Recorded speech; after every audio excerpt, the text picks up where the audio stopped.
En el programa de hoy, el Vaticano publica el documento de temas a debatirse en el Sínodo de Obispos de octubre. Yo estoy preparado, El Papa confirma que va a la Jornada Mundial de la Juventud en Portugal. Con repique de campanas en los templos, la Iglesia en México inicia una jornada de oración y conciencia por la paz. Elementos, la primera película de Disney que representa un personaje no binario, fracasa en la taquilla en Estados Unidos. Rusia entre los países en observación en reciente reporte de Fundación Pontificia sobre persecución de la Iglesia en el mundo. Le contamos más sobre los católicos en este país. Corazón de Cristo, templo de Dios, puerta del cielo y morada divina. Llegando al final de una semana, Natalie. Así es, Eddie. Saludamos a nuestros televidentes de nuestros estudios en Lima, Perú. Gracias por acompañarnos en EWTN Noticias. Soy Eddie Rodríguez Morel. Yo soy Natalie Paredes. Empezamos las noticias desde Roma, contándoles que el Papa Francisco se abstuvo de leer un discurso planeado en una audiencia en el Vaticano ayer jueves 22 de junio. Dijo así: estoy todavía bajo los efectos de la anestesia y la respiración no es buena. A pesar de la dificultad, el Santo Padre siguió con su agenda de reuniones. Más noticias desde la Santa Sede con nuestra corresponsal Almudena Martínez Bordiú. Saludos desde Roma. Ante la próxima Asamblea Sinodal de octubre de 2023, el Vaticano publicó el martes 20 de junio un nuevo documento que esboza las cuestiones claves de lo que promete ser un amplio debate sobre la visión del Papa Francisco de una Iglesia más inclusiva, descentralizada y a la escucha. El esperado texto, conocido como Instrumentum Laboris o Instrumento de Trabajo para la próxima 16ª Asamblea General Ordinaria del Sínodo de los Obispos, señala el comienzo de una nueva fase del Sínodo de la Iglesia Católica sobre la sinodalidad. Basándose en las sesiones de escucha ya realizadas en todo el mundo a nivel diocesano, nacional y continental, abarca temas como la posibilidad del acceso de las mujeres al diaconado, el celibato sacerdotal o la atención a las personas LGTBQ. Además, destaca el deseo de nuevos órganos institucionales que permitan una mayor participación del pueblo de Dios en la toma de decisiones. El Instrumentum Laboris guiará a los debates de la Asamblea Sinodal, que tendrá casi un mes de duración y que se celebrará en el Vaticano. Este encuentro reunirá a obispos, sacerdotes, religiosos y laicos católicos de todo el mundo. El Instrumentum Laboris se divide en dos secciones. La primera resume las ideas de las asambleas continentales y esboza qué es una iglesia sinodal y cómo debe proceder. La segunda es una serie de 15 hojas de trabajo con preguntas para el discernimiento. Entre las prioridades esbozadas en el texto figura el papel de la mujer en la Iglesia. Una de las hojas de trabajo incluidas sugiere que la mayoría de las asambleas continentales y la síntesis de varias conferencias episcopales piden que se considere la cuestión de la inclusión de la mujer en el diaconado. ¿Posible preverlo y de qué manera? Se lee en el texto. El documento propone también como sugerencias para la oración y la reflexión preparatoria algunos interrogantes, como la posibilidad de crear espacios donde aquellos que se sienten heridos por la Iglesia y rechazados por la comunidad pueden sentirse reconocidos, acogidos, no juzgados y libres para hacer preguntas. Entre estas personas incluyen a los que se sienten excluidos de la Iglesia a causa de su afectividad y sexualidad. Por ejemplo, los divorciados vueltos a casar, personas en matrimonios polígamos o personas LGTBQ. Otra pregunta recomendada para la oración y la reflexión se refiere a la disciplina del celibato sacerdotal. Proponen abrir una reflexión sobre la disciplina de acceso al sacerdocio para los hombres casados, al menos en algunas zonas. Además, el texto hace repetidas referencias a las tensiones que han surgido a lo largo del proceso sinodal, pero la señala como una parte positiva y necesaria del discernimiento del camino de la Iglesia. En Roma, Almudena Martínez Bordiú, EWTN Noticias. Nati, te cuento que a pesar de su convalecencia, el Papa Francisco esta semana ha dicho que va a la Jornada Mundial de la Juventud de todas maneras. Qué buena noticia, Eddie. Escucha. Yo estoy preparado, Yo ya tengo todo en la mano porque tengo ganas de ir. Algunos piensan que por la enfermedad no puedo ir, pero el médico me dijo que puedo ir. Así que voy a estar con ustedes. Adelante, los jóvenes. Y no le hagan caso a aquellos que reducen la vida a ideas. Pobre gente, han perdido la alegría de la vida y la alegría del encuentro. Recen por ellos. Y ya que estamos hablando de la JMJ en Portugal, a 2 meses de su inicio, el gobierno de este país decretó amnistía a jóvenes presos entre 16 y 30 años de edad. La medida dispone este beneficio a los condenados por infracciones con multas de hasta 1.000 euros y con penas de prisión de hasta 1 año o 120 días de multa. También incluye un perdón de 1 año a todas las penas de prisión hasta los 8 años. Hay algunas excepciones, como los delitos de homicidio, secuestro, delitos contra la libertad sexual, entre otros delitos graves. Estas medidas se aplicarían a infracciones practicadas hasta el 19 de junio de 2023. En su comunicado, el Consejo de Ministros indica que estas medidas se enmarcan en el contexto de la Jornada Mundial de la Juventud, a la que asistirá el Papa Francisco, cuyo testimonio de vida y de pontificado está fuertemente marcado por la exhortación a la reinserción social de las personas en conflicto con la ley penal. Y ahora las noticias de la Iglesia en México con nuestro corresponsal Diego López Colín. Como bien lo hemos estado reportando a través de EWTN, la violencia sigue acosando a los mexicanos. La Iglesia, por su parte, ha implementado una serie de iniciativas para construir la paz, pero también para llamar a la conciencia. Una de estas iniciativas fue el toque de campanas en memoria de las víctimas que han fallecido por esta causa. Las campanas de los templos católicos de todo el país repicaron como una forma de clamor por la justicia, como refrendo del compromiso de la Iglesia para construir la paz. Durante ese minuto se invitó a cada persona a recordar y orar por las víctimas de la violencia y a pedir al Cristo de la paz que la situación cambie pronto. El repique se llevó a cabo a las 3 de la tarde, ya que es la hora aproximada en que se cree que asesinaron a los sacerdotes jesuitas Javier Campos y Joaquín Mora hace 1 año. La Compañía de Jesús convocó a avivar la llama del Espíritu en nuestro corazón para seguir trabajando artesanal e incansablemente por la justicia.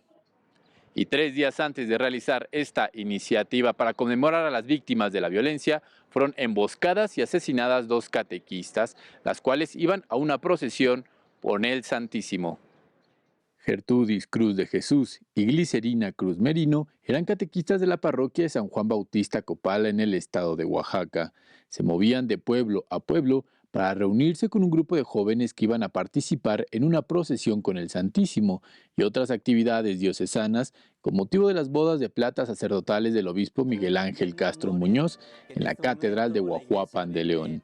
De acuerdo con un reporte de la Fiscalía General del Estado de Oaxaca, ambas viajaban en el asiento trasero de una camioneta de esta institución que les brindaba acompañamiento en su traslado, cuando fueron víctimas del ataque con armas de fuego. Según la comunicación de la diócesis de Huajuapan de León, se desconoce la razón por la que se estaban siendo trasladadas en un coche oficial, pero posiblemente se debió a la inseguridad que sufren estas comunidades a causa de los grupos paramilitares. Los obispos mexicanos por fin concluyeron su visita con el Santo Padre, de cual tocaron diferentes temas y el Santo Padre también les contestó. El tercer grupo de obispos de México estuvo esta semana en el Vaticano. Con esto, los prelados de las 19 provincias eclesiásticas ya se han encontrado con el Santo Padre a manera de diálogo, donde el Papa ha dado recomendaciones. Si bien en todas las reuniones se han tocado tópicos distintos, los obispos han expresado que el Santo Padre les pidió ser más cercanos con su grey. Además, coinciden en que se habló de temas muy relevantes para la Iglesia local y para el Santo Padre, como lo es la violencia y la crisis migratoria.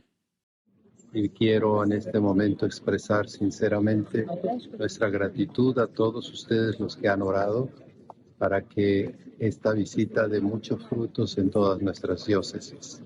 Pidamos pues juntos unos por otros por todas las necesidades de nuestro pueblo mexicano y también pidámosle a nuestra Madre María de Guadalupe que nos fortalezca, que nos oriente, que nos ayude a poner en práctica los consejos que sabiamente nos ha dado el Santo Padre, el Papa Francisco, esta mañana. Con todo cariño para todos ustedes, que el Señor Padre, Hijo y Espíritu Santo les bendiga. Reportó para EWTN Noticias, Diego López. Y otro mexicano que hace noticias, el líder del Frente Nacional por la Familia, Rodrigo Iván Cortés. En la reciente asamblea de la Organización de Estados Americanos denunció esta semana el estado de la libertad de expresión en su país, Nicaragua, Venezuela y Cuba. Escuchemos. El horizonte de libertades en América Latina se ve restringido gravemente en países como Cuba y Venezuela, pero de manera más reciente en países como México y Nicaragua. Denunciamos ante esta Asamblea que el llamado discurso de odio en realidad se está usando para cancelar el discurso que odian quienes detentan el poder ejecutivo, legislativo y judicial en México. Se cancela la libertad de expresión de los ciudadanos y se impide su libre participación en la conformación democrática de las leyes. Esto, lamentablemente, lo sufro en carne propia en los casos que se están llevando a cabo en contra de mi persona y la organización que presido, el Frente Nacional por la Familia, por rechazar iniciativas ostensiblemente violatorias de derechos humanos promovidas por políticos del régimen. En México se quiere convertir los llamados derechos sexuales y reproductivos en una imposición coercitiva del aborto y la ideología de la confusión de género, cancelando las libertades fundamentales y resquebrajando la democracia. En Nicaragua se están llevando a cabo una sistemática violación del derecho a la libertad religiosa contra la Iglesia Católica, donde sus ministros de culto han sido encarcelados y condenados bajo acusaciones tan falsas como absurdas. La protección de las libertades garantizadas por el Pacto de San José es esencial para la democracia. Y ahora le contamos que Elementos, la primera película de Pixar y Disney que presenta un personaje no binario, fracasó en la taquilla en su primer fin de semana en Estados Unidos, donde se estrenó el pasado 16 de junio. Una persona que se dice no binaria es aquella que se percibe ni hombre ni mujer.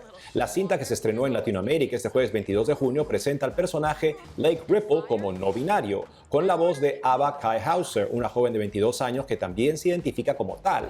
Para el New York Times, el resultado de la cinta Elementos de Disney es de lejos el peor estreno en las 3 décadas de la historia de Pixar. Eddie, seguimos conociendo las promesas del Sagrado Corazón de Jesús. Excelente, Natalie. Así es, y hoy el padre Francisco Torres, sacerdote de la diócesis de Plasencia en España, nos explica las 3 últimas promesas del corazón lleno de amor por nosotros. Escuchemos. Daré a los sacerdotes la gracia de mover los corazones empedernidos.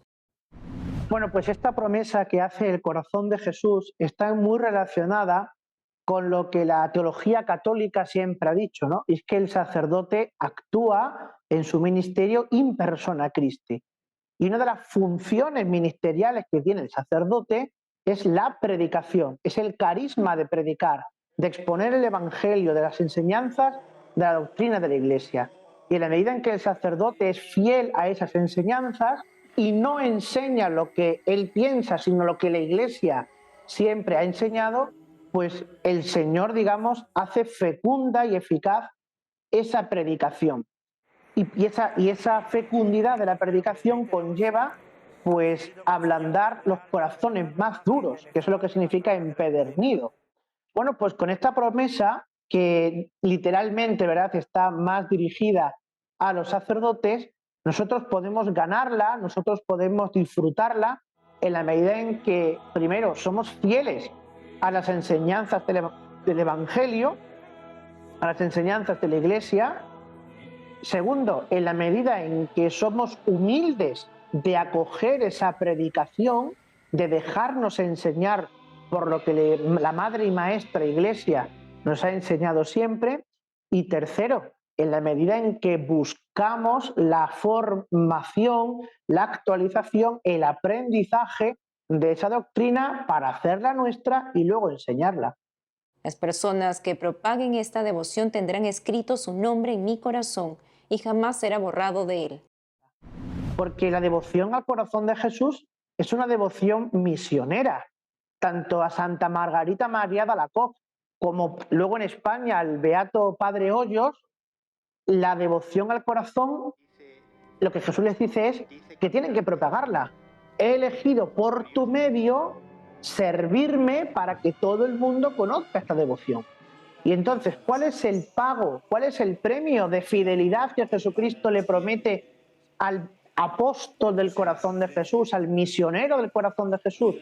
Pues mantener su nombre grabado en su corazón. O dicho de otra manera, mantener su nombre grabado en el libro de la vida.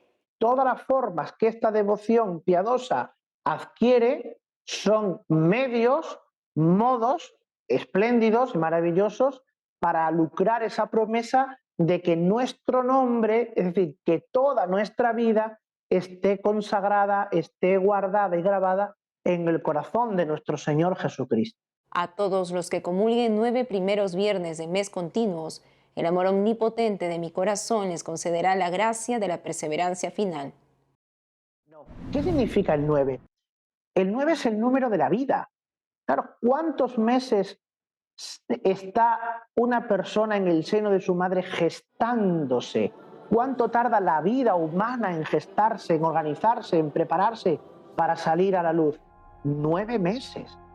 Y de alguna manera lo que el corazón de Jesús nos está diciendo es que quien durante 9 meses, es decir, quien vaya preparando la gestación de su vida nueva por la confesión, por la comunión frecuente, podrá gozar de esa vida eterna que yo puedo darte. Hacemos una pausa y al volver, Rusia entre los países en observación en reciente reporte de Fundación Pontificia sobre persecución de la Iglesia en el mundo. Volvemos con más noticias con Enfoque Católico.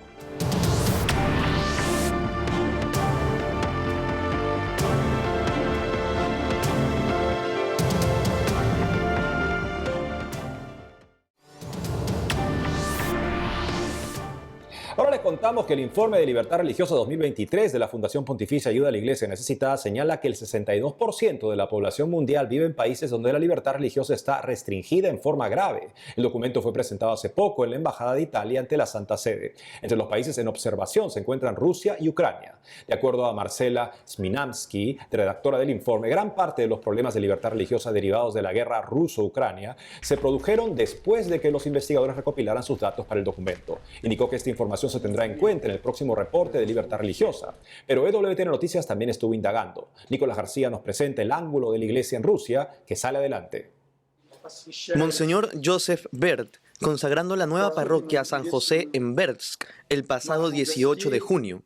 Roció las paredes con agua bendita y las ungió con el óleo como indica el rito de consagración. En la ceremonia el obispo también ungió a Polina, quien ese mismo día recibió el sacramento de confirmación.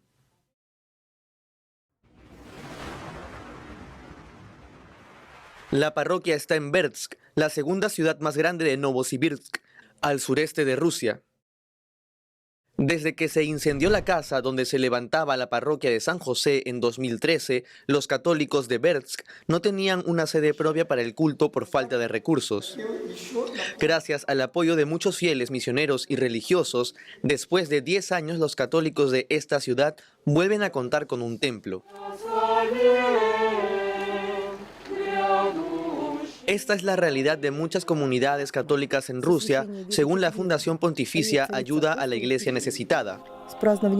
Son pocos fieles, pocos sacerdotes y muy pocos templos en comparación al extenso territorio del país. Esto se debe a que entre 1917 y 1985, Rusia era la Unión Soviética gobernada por el comunismo. Durante este periodo, la historia registra que más de 200.000 sacerdotes religiosos y religiosas fueron asesinados. Influenciados por el pensamiento de Karl Marx, los gobernantes de la Unión Soviética querían desaparecer todo rastro de religión en el país, considerándola inútil para sus propósitos. La fe católica tuvo que vivir en secreto y ser pasada de padres a hijos durante generaciones para que no se perdiera. A los que descubrían practicando su fe, los llevaban a campos de concentración. Tras la caída del régimen comunista, la Iglesia Católica fue reconocida jurídicamente por Rusia en 1991. Sin embargo, la libertad religiosa fue llegando con el pasar de los años. Por primera vez en muchos años, en junio de 2013, se celebró la procesión del Corpus Christi en Rusia. El padre Juan Manuel Sánchez, sacerdote español que fue misionero en Rusia, contó a la Fundación Ayuda a la Iglesia Necesitada cómo vivían los católicos durante los años del comunismo. Eran perseguidos por creer, ¿no? o por intentar manifestar, ¿no? Su fe o intentar a sus hijos enseñarles a rezar, pero estaba prohibido por ley, ¿no? Era un país ateo, ¿no? Algunas de las abuelas de la parroquia me cuentan que ella dice: yo iba a la parroquia de Lourdes en el centro de San Petersburgo y me daba igual que apuntaran mi nombre. Yo soy católica y soy católica. ¿Qué podrían hacer? ¿Matarme? Pues ya está, o meterme en la cárcel.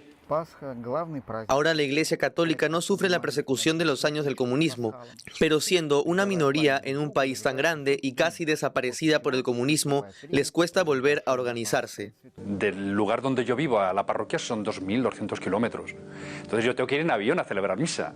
Madre mía. Y luego, para ir de un lugar a otro por las noches, para llegar por la mañana a celebrar misa, tengo que hacer 700 kilómetros, 400 en autobús. En autobús por la noche, ¿no? A 40 bajo cero. En Rusia, el país más extenso del mundo, la Iglesia Católica solo cuenta con 4 diócesis. La diócesis de Irkutsk es casi del tamaño de toda Europa. Las otras 3 diócesis son del tamaño de México. Muchos de los sacerdotes son misioneros extranjeros. Las familias viven su fe con orgullo. Los jóvenes no se avergüenzan de decir que son católicos y les señalan con el dedo. ¿Tú ruso eres católico? Pues sí, soy católico, ¿no? Entonces, allí, por ejemplo, las fiestas grandes nuestras son días de trabajo.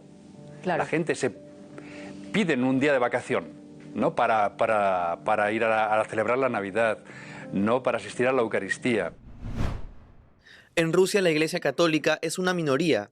De los más de 143 millones de habitantes, el 0.5% son católicos.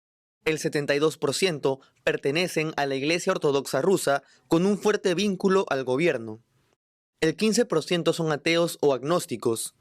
El 10% son musulmanes y el resto practica otras religiones.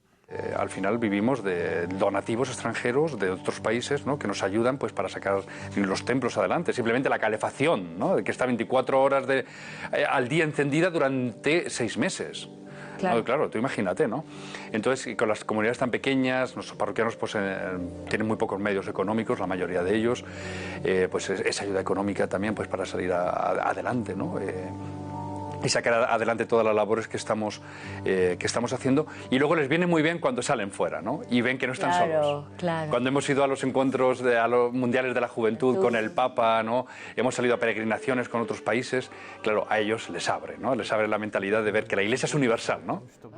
El padre Sánchez también dice que lo más difícil para la Iglesia en Rusia es la falta de recursos para la evangelización, ahora sobre todo en la zona de la guerra con Ucrania.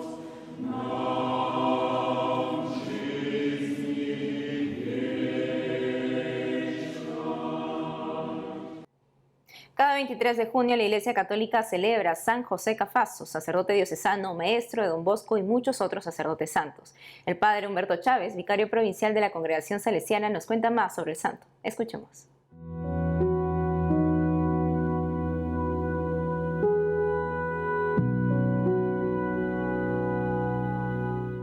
San José Cafaso tiene una formación también en ese seminario, recibe esta formación, pero a los pocos meses de ser ordenado en 1833, él ingresa a una residencia eclesiástica San Francisco de Asís, ahí en Turín. Esto le cambia la vida, ¿no? Era un centro de formación que, en palabras de muchos, aprendían a ser sacerdotes, ¿no? Recibían formación pastoral, espiritual, crecían en la espiritualidad de San Ignacio de Loyola, recibían una formación de San Alfonso María de Gregorio en la teología moral, que acompañaba la vida del creyente como una persona a la cual hay que tener compasión y misericordia. Todo lo opuesto que él había recibido. Esto le cambió la vida. Años después él va a ser el rector de este centro de formación, de esta residencia eclesiástica, y por el cual pasaron muchísimos sacerdotes y muchísimos santos y hombres de Dios también, ¿no? Entonces el influjo que él recibe ahí en ese centro, él es formador de sacerdotes, se convierte en acompañante de muchos sacerdotes de la época, un gran director espiritual y un gran confesor. San José Cafaso fue un hombre de mucha prudencia, ¿no? En el acompañamiento, de grandes virtudes como la calma y la perspicacia para acompañar y saber escuchar a las personas. Cafaso nunca impuso su opinión. Él acompañaba para hacer descubrir las acciones del Espíritu Santo en la vida del creyente. Y así lo reconocieron. Hubieron grandes hombres de convento, por ejemplo, muy ligado a mi comunidad religiosa, que es San Juan Bosco, ¿no? fue uno de sus acompañantes, o de sus acompañados también, ¿no? Y lo acompañó en varios procesos de su vida, desde que era seminarista, ya sacerdote y luego fundador de la congregación salesiana, ¿no?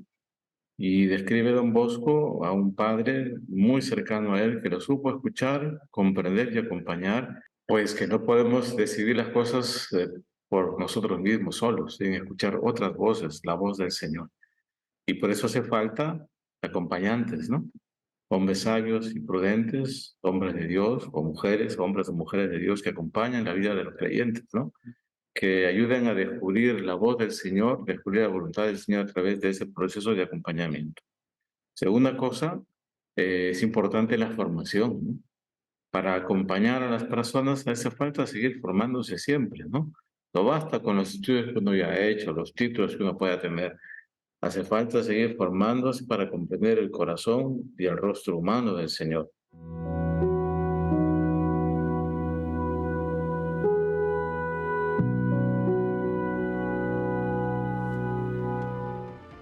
Nati, este domingo son las elecciones en Guatemala y la Conferencia de Obispos insta a los guatemaltecos a votar de manera consciente y firme, sin dejarse condicionar. Así es, Eddie, y los obispos también piden a las autoridades que el proceso sea más transparente y honesto, y a Dios que Guatemala sea más justa, más digna y humana. Hasta el lunes.